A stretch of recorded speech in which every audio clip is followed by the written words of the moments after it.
আসসালামু আলাইকুম। আমন্ত্রণ জানাচ্ছি জাগো ফুটবলে। আপনাদের সাথে আছি আমি মমতাজ শাহিন রুম্পা। শুরুতেই জানিয়ে দিব আপডেটগুলো। ব্রাজিলকে একহালি গোল দিয়ে বিশ্বকাপে আর্জেন্টিনা। এনজো আলভারেজদের কাছে পাত্তাই পেল না ভিনি রদ্রিগোরা। রাফিনিয়ার ফাঁকা হুঙ্কারের জবাবে 4 গোলে মেসির 5 তালি আর পারেদেসের 3 শিরোপায় গালি। অভিষেকেই জাত চেনালেন হামজা চৌধুরী। ভারতকে নাকানি চুবানি খাইয়ে বললেন ঈদ মোবারক। নিষ্প্রভ ভারতের কিংবদন্তি সুনীল ছেত্রী। সৌভাগ্য যে আমরা গোল খাইনি, বাংলাদেশের সঙ্গে ড্র করে আরো যা বললেন ভারত কোচ। শুনছিলেন শিরোনাম, এবারে বিস্তারিত। ব্রাজিলকে একহালি দিয়ে বিশ্বকাপে আর্জেন্টিনা। এনজো আলভারেজদের কাছে পাত্তাই পেল না ভিনি রদ্রিগোরা। 2026 বিশ্বকাপ নিশ্চিত করতে হলে মাত্র একটি পয়েন্ট পেলেই যথেষ্ট ছিল। এমনকি মেসি, লাউতারো মার্টিনেজের মতো বিশ্বসেরা ফুটবলার, স্ট্রাইকার না থাকলেও চলবে। বুয়েন্স আয়ার্সের স্টাডিও মাস মনুমেন্টাল ব্রাজিলকে তাই গোনাই ধরেনি হুলিয়ান আলভারেজ, এনজো ফার্নান্দেজ কিংবা অ্যালেক্সিস ম্যাকালিস্টাররা। পাশের দেশকে দাঁড়াতেই দেয়নি নিজেদের সামনে। চিরপ্রতিদ্বন্দ্বীদের জালে গুনে গুনে একহালি গোল দিয়েছে আর্জেন্টিনা। 4-1 গোলে ব্রাজিলকে বিধ্বস্ত করে পূর্ণ 3 পয়েন্ট নিয়ে ল্যাটিন আমেরিকা থেকে প্রথম এবং বিশ্বে তৃতীয় দল হিসেবে বিশ্বকাপ নিশ্চিত করল লিওনেল মেসির দেশ। প্রথম দল হিসেবে বিশ্বকাপ নিশ্চিত করেছিল জাপান, দ্বিতীয় দল ছিল নিউজিল্যান্ড। তাদের পরে নাম লিখল বর্তমান চ্যাম্পিয়নরা। আর্জেন্টিনার হয়ে গোল করেছেন Julian Alvarez, Enzo Fernandez, Alexis Mac Allister এবং জিউলিয়ানো সিমিওনে। ব্রাজিলের একমাত্র গোলটি করেন ম্যাথিউস চুনহা। 4-1 গোলে বিধ্বস্ত হওয়ার পর বিশ্বকাপে যেতে নিশ্চিত অর্থেই কোচ দরিভাল জুনিয়রের উপর পাহাড় সমান চাপ তৈরি হবে। তবে ম্যাচে আর্জেন্টিনা যেভাবে খেলেছে তাতে ব্রাজিল যে আরো বেশি গোল হজম করেনি, তাতে তার ভাগ্য ভালোই বলতে হবে। মেসি, মার্টিনেজরা না থাকলেও আর্জেন্টিনার মোটিভেশনের অভাব ছিল না।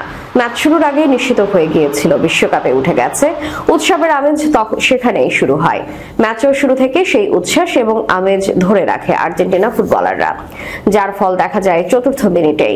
থিয়াগো আলমাদার থ্রো বল ধরে খুব কাছ থেকে নেওয়া শটে ব্রাজিলের জাল কাঁপিয়ে দেন অ্যাথলেটিকো মাদ্রিদ তারকা হুলিয়ান আলভারেজ। লিড নিতে খুব বেশি বিলম্ব করেনি লা আলবিসেলেস্তেরা। এনজো ফার্নান্দেজকে 4 জন ডিফেন্ডারও ধরে রাখতে পারল না। ছোট বক্সের সামনে থেকে দারুণ এক শটে ব্রাজিলের জালে বলটা জড়িয়ে দেন চেলসি তারকা। 26 মিনিটে আর্জেন্টিনা ডিফেন্ডার ক্রিস্টিয়ানো রোমেরোর এক অমার্জনীয় ভুলে বল পেয়ে যায় ব্রাজিলের ম্যাথিয়াস চুনহা। পেয়ে জড়িয়ে দেন আর্জেন্টিনার জালে। বলা যায় রোমেরো গোলটি উপহারই দিলেন ব্রাজিলকে। 37তম মিনিটে 2 গোলের ব্যবধান আবারও তৈরি করে আর্জেন্টিনা। এনজো ফার্নান্দেজের ক্রস থেকে বল পেয়ে দারুণ এক শটে ব্রাজিলের জালে জড়িয়ে দেন অ্যালেক্সিস ম্যাকালিস্টার। এরপর প্রথমার্ধের শেষের দিকে এবং দ্বিতীয়ার্ধের শুরুর দিকে অনেকগুলো গোলের সুযোগ তৈরি করেছে আর্জেন্টিনা। গোল করতে পারেনি শেষ পর্যন্ত 71তম মিনিটে গিয়ে বদলি খেলোয়াড় জিউলিয়ানো সিমিওনে খুব কাছ থেকে গোল করে 4-1 গোলের ব্যবধান তৈরি করেন। রাফিনিয়ার জন্য 1 মিনিট নীরবতা। ব্রাজিলকে বিধ্বস্ত করার পর এভাবেই নেট দুনিয়ায় রাফিনিয়াকে নিয়ে মজা করেছেন আর্জেন্টাইন ভক্তরা। কারণ ম্যাচের আগে কিংবদন্তি রোমারিওর সঙ্গে আলাপচারিতায় আর্জেন্টিনাকে গুড়িয়ে দেব এমন হুঙ্কার ছেড়েছিলেন রাফিনিয়া। আর্জেন্টিনার সমর্থকরা তো বটেই, খেলোয়াড়রাও ভালোভাবে নেননি এটা। এর প্রভাব পড়েছে মনুমেন্টালের ম্যাচে। রাফিনিয়ার নাম মাইকে ঘোষণা হতেই দুয়ো দিচ্ছিলেন দর্শকরা। বিরতির কিছুক্ষণ আগে তাগলিয়াফিকো ফাউলের শিকার হলে তাকে ধাক্কা মেরে ফেলে দিয়েছিলেন রাফিনিয়া। আর্জেন্টিনার মতো ব্রাজিলের খেলোয়াড়দেরও উত্তেজিত হয়ে ওঠেন তখন। উত্তেজনা ছড়িয়েছে গ্যালারিতেও। পারেদেসকে তখন রদ্রিগো বলেছিল, তুমি খুবই বাজে। জবাবে পারেদেস শোনান তিনি শিরোপা জয়ের গল্প। বলেছিলেন, আমি একটি বিশ্বকাপ আর 2টি কোপা জিতেছি, তুমি কিছুই জিততে পারোনি ব্রাজিলের হয়ে। চোটের জন্য ম্যাচটা খেলতে পারেনি আর্জেন্টাইন অধিনায়ক লিওনেল মেসি, কিন্তু ম্যাচ থেকে চোখ সরাননি একটি পলকও। আর্জেন্টিনা 4 গোল দেওয়ার দলকে অভিনন্দন জানিয়েছে ইনস্টাগ্রামে। সেখানে মাঠের একটি ছবি পোস্ট করে দিয়েছেন 5টি তালির ইমোজি। এমন জয়ে অধিনায়ক হিসেবে দূরে থাকলেও সতীর্থদের প্রাণ ভরা অভিনন্দন জানাতে দেরি করেননি মেসি। রাফিনিয়া ম্যাচের আগে আগুন জ্বালালেও এটা বড় করে দেখছেন না আর্জেন্টিনার কোচ লিওনেল স্ক্যালোনি। তিনি বললেন, আমি রাফিনিয়াকে ক্ষমা করে দিয়েছি, কারণ আমি জানি কাউকে আঘাত দেওয়ার জন্য এটা করেনি। সে তার দেশকে এগিয়ে রেখেছে। এই তো। বার্সেলোনায় দারুণ ছন্দে থাকলেও আর্জেন্টিনার বিপক্ষে বিবর্ণ ছিলেন রাফিনিয়া। লক্ষ্যে কোনো শট ছিল না তার, কোনো ড্রিবল করতে পারেনি, একটি ক্রসও ফেলতে পারেনি সতীর্থদের জন্য। উল্টো হলুদ কার্ড দেখেছেন একটি। এজন্যই কিনা ম্যাচ শেষে গ্যালারির দর্শকদের সঙ্গে উদযাপনে মাতার সময় অবধারিতভাবে চলে আসে রাফিনিয়ার প্রসঙ্গ। অভিষেকেই নিজের জাত চিনিয়েছেন হামজা দেওয়ান চৌধুরী। একের পর এক ট্যাকলিং এবং কভারিং এর মাধ্যমে ভারতকে আক্রমণ নস্যাৎ করে দিয়েছেন। ম্যাচ শেষে মিক্সড জোনে যথারীতি হাসি মুখে নিজের অভিব্যক্তি জানালেন 27 বছর বয়সী মিডফিল্ডার। লাল সবুজ দলের হয়ে খেলতে পেরে ভীষণভাবে অভিভূত। শিলংয়ের জওহরলাল নেহরু স্টেডিয়ামে খেলা শেষে খেলোয়াড়েরা টিম বাস ধরার পথে মিডিয়ার সঙ্গে ঐচ্ছিকভাবে কথা বলেন। তপু তারিকরা একে একে বের হচ্ছিলেন সবার অপেক্ষা হামজার জন্য। কোচ এই কয়েকদিন হামজাকে মিডিয়ার থেকে অনেকটাই আড়াল করে রেখেছিলেন। আজ কোনো বাধাই ছিল না। ম্যাচের পর বাংলাদেশের হয়ে অভিষেকে নিজের উচ্ছ্বাস লুকাননি হামজা। আমি খুবই গর্বিত, অনেক গর্ব হচ্ছে। আন্তর্জাতিক ম্যাচ শুরুর আগে দুই দেশের জাতীয় সঙ্গীত বেজে ওঠে। বাংলাদেশের জাতীয় সঙ্গীতের সময় হামজার কেমন মনে হয়েছিল তিনি জানালেন, অনেক অসাধারণ লেগেছে সেই সময়। হামজার অভিষেক ম্যাচে বাংলাদেশ 1 পয়েন্ট পেয়েছে শক্তিশালী ভারতের বিপক্ষে।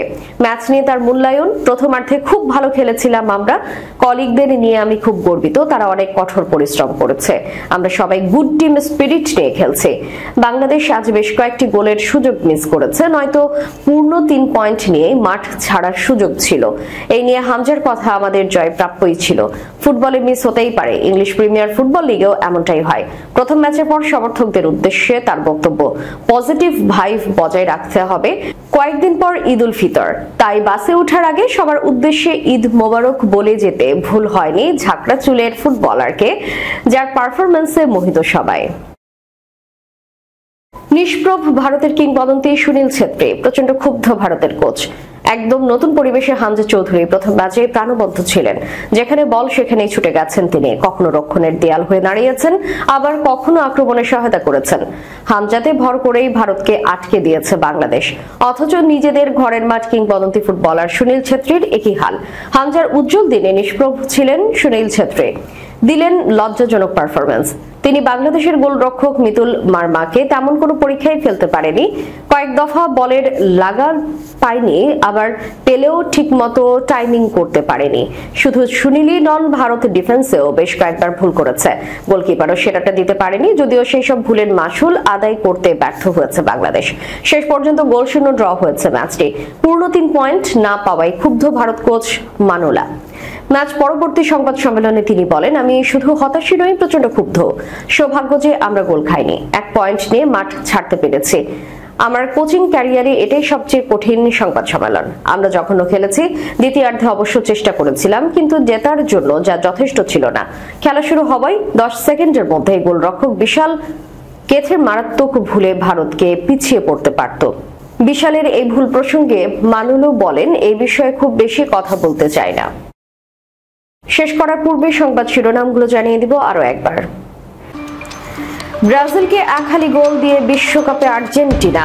এনজো আলভারেজদের কাছে পাত্তাই পেল না ভিনি রদ্রিগোরা। রাফিনিয়ার ফাঁকা হুঙ্কারের জবাবে 4 গোলে মেসির 5 তালি আর পারদেসের 3 শিরোপায় গালি। অভিষেকেই জাত চেনালেন হামজা চৌধুরী। ভারতকে নাকানি চুবানি খাইয়ে বললেন ঈদ মোবারক। নিষ্প্রভ ভারতের কিংবদন্তি সুনীল ছেত্রী, সৌভাগ্য যে আমরা গোল খাইনি, বাংলাদেশের সঙ্গে ড্র করে আরো যা বললেন ভারত কোচ। এতক্ষণ আমাদের সাথে থাকার জন্য ধন্যবাদ। আল্লাহ হাফেজ।